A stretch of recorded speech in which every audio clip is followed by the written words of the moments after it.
बंटी कबूतर एक बहुत बड़े हॉस्पिटल में डॉक्टर था। एक बार उसे घर आने में देर हो गई।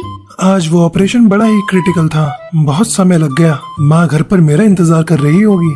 बंटी कबूतर अपनी हवाई मोटर से घर जाने लगता है। तभी जंगल के रास्ते में एक चिड़िया उससे लिफ्ट मांगती है। कहिए, क्या बात है? देखिए ना, मैं अपनी सहेली के घर से लौट रही थी। बहुत रात हो गई है। मेरा घर अभी थोड़ी दूरी पर है। अगर आप उस तरफ जा रहे हैं तो मुझे छोड़ते जाइए। रात का समय है, थोड़ा डर लग रहा है। जी आप बिल्कुल मत डरिए, मैं आपको आपके घर तक सुरक्षित छोड़ दूंगा। क्या मैं आपका नाम जान सकती हूँ? वैसे मेरा नाम बंटी कबूतर है, और आपका? मेरा नाम टुनटुनी चिड़िया है। आइए बैठिए मेरी हवाई मोटर में, मैं आपको आपके घर छोड़ देता हूँ। बस बस यही रोक दीजिएगा, मेरा घर आ गया। आइए ना, मेरे घर एक कप चाय पीते हुए जाइएगा। मेरे मम्मी पापा से भी आपकी मुलाकात हो जाएगी। अरे नहीं नहीं टुनटुनी चिड़िया, आज बहुत देर हो गई है। माँ घर पर मेरा इंतजार कर रही होंगी, फिर कभी आपके यहाँ चाय पी लूंगा। इस मुलाकात के बाद टुनटुनी चिड़िया और बंटी कबूतर रोज मिलने लगते हैं। धीरे धीरे दोनों में प्यार हो जाता है। एक दिन टुनटुनी चिड़िया, मैं तुमसे शादी करना चाहता हूँ। हाँ बंटी, मैं भी तुमसे शादी करना चाहती हूँ। मैं आपके बिना अब एक पल नहीं रह सकती। दोनों के माँ बाप इस रिश्ते के लिए तैयार हो जाते हैं और जल्दी इनकी शादी हो जाती है। टुनटुनी बहू, आज से इस घर की सारी जिम्मेदारियाँ तुम्हें ही संभालनी है। मैं तो बस आराम करूँगी। शादी के बाद टुनटुनी चिड़िया अपनी सभी जिम्मेदारियों को अच्छे से निभाने लगती है। ये सब देखकर बंटी कबूतर बहुत खुश होता है। टुनटुनी चिड़िया, मैं तुमसे बहुत खुश हूँ। तुमने मेरे पूरे परिवार को अच्छी तरह से संभाल लिया है। क्या कहा तुमने? तुम्हारा परिवार? क्या ये परिवार सिर्फ तुम्हारा है, मेरा नहीं? अरे भाई, मुझसे गलती हो गई, मुझे माफ कर दो। ये हमारा परिवार है। इसी तरह हंसी खुशी दिन कट रहे थे। एक रात बंटी कबूतर अस्पताल से घर लौट रहा था। अचानक उसकी हवाई मोटर एक पेड़ से टकरा जाती है। इस हादसे में बंटी कबूतर की मौत हो जाती है। टुनटुनी चिड़िया के ऊपर तो जैसे दुखों का पहाड़ टूट पड़ता है।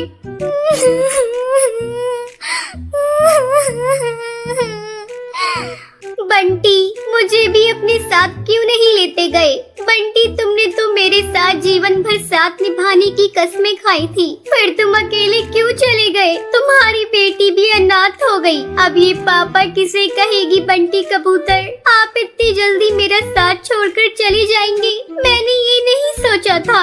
मेरा नहीं तो कम से कम अपनी बेटी का ही ख्याल किया होता। अरे बहू, संभालो अपने आप को। इस तरह रोती रहोगी तो तुम्हारी भी तबीयत बिगड़ जाएगी। मैं बंटी को तो वापस नहीं ला सकती बहू, लेकिन तुमसे ये वादा करती हूँ कि तुम्हें और तुम्हारी बेटी को कोई भी तकलीफ नहीं होने दूंगी। मैं तुम दोनों को कलेजे से लगा कर रखूंगी। माँ जी, ये सब क्या हो गया? माँ जी, मेरी बच्ची अनाथ हो गई। माँ जी। कुछ दिनों तक टुनटुनी चिड़िया की सास उससे अच्छा व्यवहार करती है, लेकिन धीरे धीरे उसके बर्ताव में बदलाव आने लगता है। बबली कबूतरी गुस्से में टुनटुनी चिड़िया से कहती है, तू तो पूरी तरह से मनहूस है। तूने आते ही मेरे बेटे को खा लिया। न जाने तू किस किस को खा जाएगी। अब मैं तुझे एक पल भी इस घर में नहीं रख सकती। एक दिन घर पर बंटी कबूतर का दोस्त कालू कौवा आता है। माँ जी, बंटी के बारे में सुनकर बहुत दुख हुआ। अगर मेरे लायक कोई काम हो तो आप जरूर बताइएगा। बंटी कबूतर मेरे दोस्त होने के साथ साथ मेरा बहुत अच्छा भाई भी था। क्या बताऊं बेटा, मेरा बंटी तो समय से पहले ही चला गया। सब इस कलंकनी के कारण हुआ है। इसने मेरे बेटे को खा लिया। ना इसकी मेरे बेटे से शादी होती और ना मेरा बेटा समय से पहले जाता। अब मैं इसे अपने घर में एक पल नहीं रखूंगी। माँ जी, इसमें मेरी क्या गलती है? मेरे इस घर के अलावा और कोई ठिकाना नहीं है। मैं कहाँ जाऊँगी? तू कहीं भी जाकर मर, लेकिन मैं तुझे अपने घर में एक पल अब नहीं रखूंगी। ये सब बंटी कबूतर का दोस्त कालू कौवा देख रहा था। अचानक वो मंदिर में पड़ा हुआ सिंदूर उठाकर टुनटुनी की मांग में भर देता है। माँ जी, आज से टुनटुनी मेरी पत्नी हुई। मैं अपनी पत्नी और बेटी को लेकर यहाँ से जा रहा हूँ। उसके बाद कालू कौवा और टुनटुनी चिड़िया अपनी बच्ची के साथ खुशी खुशी रहते